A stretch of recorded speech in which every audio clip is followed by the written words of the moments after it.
Nagbabalik po ang PWD in action kay Banindo si Katiwalang Jeremy Romero Atun Cruz. Kang nauso po sa Facebook so pigagamit ang apelyido kang ina kang daraga pa. Yan man po ang piglaag ko, Jeremy Romero Atun Cruz. Kaya kung minsan pag nakaka-receive akong certificate, it's either Jeremy Romero Atun, nawara sa tunay kong apelyido. Aday ko naman siya pig-edit, parang magayon man na I'm also honoring my roots.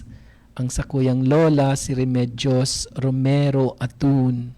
And syempre, ang sakuyang lolo, si dating kapitan kang pulis Constancio Cabildo Atun. That's why Jeremy Romero Atun Cruz. Before kang sa tuyang commercial break, pig-ururunan ta ang suggested activities kang Philippine Commission on Women kung paano ta i-celebrate o kan mga ahensya, kan mga LGUs and Women's Month for this month.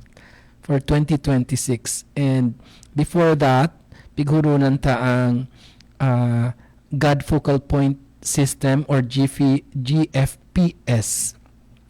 And ngunyan, ang next suggested activity kang PCW, iyo ang Regional Women's Leadership and Innovation Activities and Celebrating Women Leaders.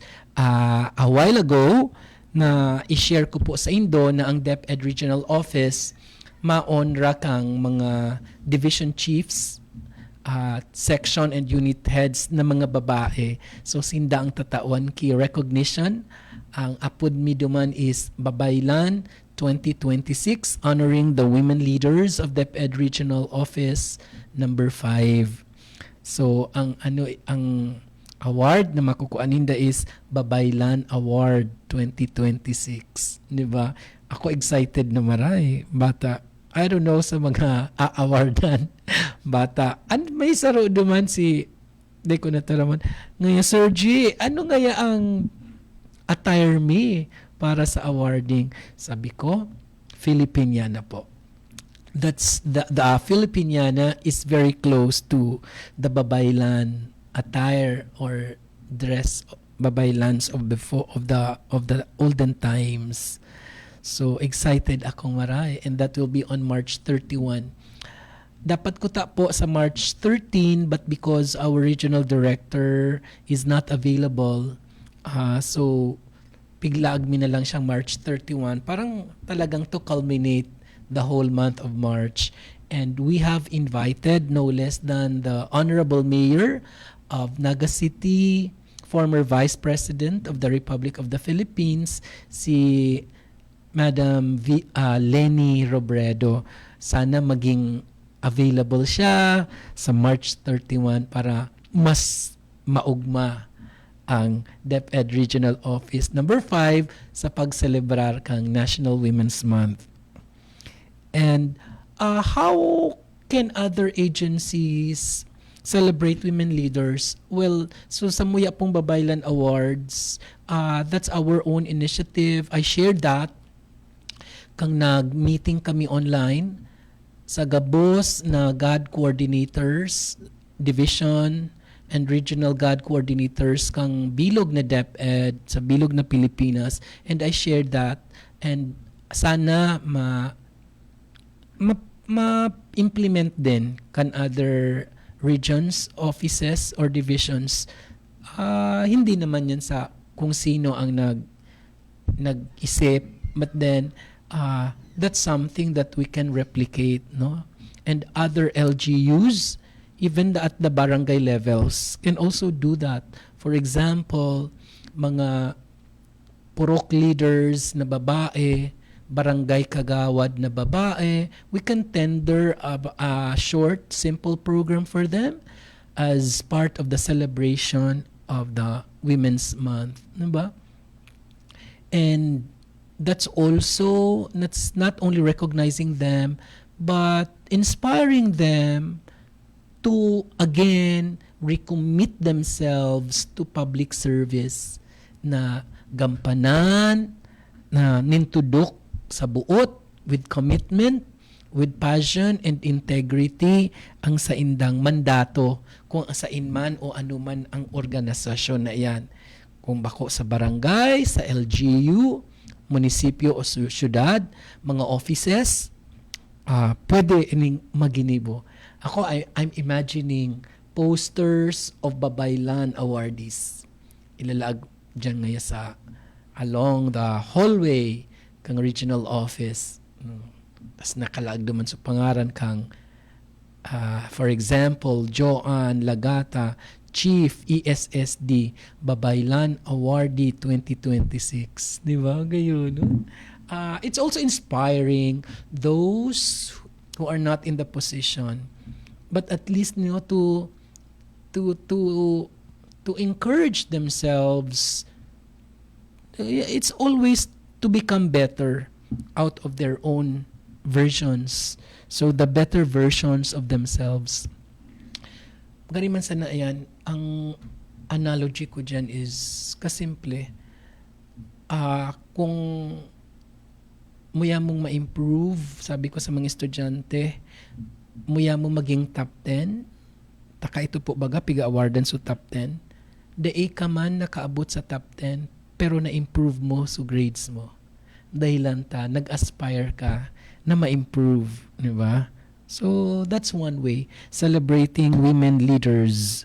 Next, suggested activity kang PCW is capacity building and women in governance dialogues. So, there can be trainings, workshops, developing the skills of women. For example, in mga sa industries, sa mga maugma na maaraman na igwa kita kay mga women cooperatives. They run, they manage their own cooperatives, and of course they earn from the cooperatives. So you have mga local industries, and sana matawan din ki-onra ining mga like the Department of Trade and Industry can organize a National Women's Month related activity honoring women ining mga nagkakapot kan mga cooperatives, di ba? So that can be. And you also have women in governance dialogues. So may mga posisyon, and then we ask them how their what brought them to where they are now, what brought them sa indang posisyon, ano ang ginibuninda, what their challenges are, and how they deal with the challenges, particularly everyday challenges, no? So paano ninda inipiga deal, so that we also learn from their experiences. We also have God to Know campaign. Sabi digdi, implement awareness initiatives that showcase women's leadership in advancing gender-responsive laws, programs, and services, highlighting how women actively lead, implement, or influence initiatives that improve access to opportunities and align with ASEAN frameworks and agreements. Examples include featuring stories of women leaders driving change in governance, policy, or community programs, or highlighting their contributions to promoting gender equality and inclusive development. Magayon ini, no? So pig-share ko sa indo na i-exhibit itong mga kababaihan ang sa indang mga exciting stories, inspiring stories. Back in the school, that is sa Legazpi City National High School, one of the activities that we spearheaded was the search for inspiring women of Legazpi City National High School. So what was the base? What were the bases? Well, of course, the everyday challenges, so inspiring decisions ninda, tanganing maabot ninda o kan mga aki ninda ang tagumpay.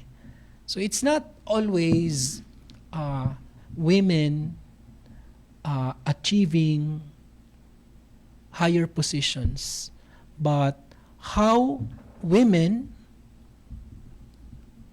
face challenges or struggles. Paano ninda ini na nalusutan, hindi?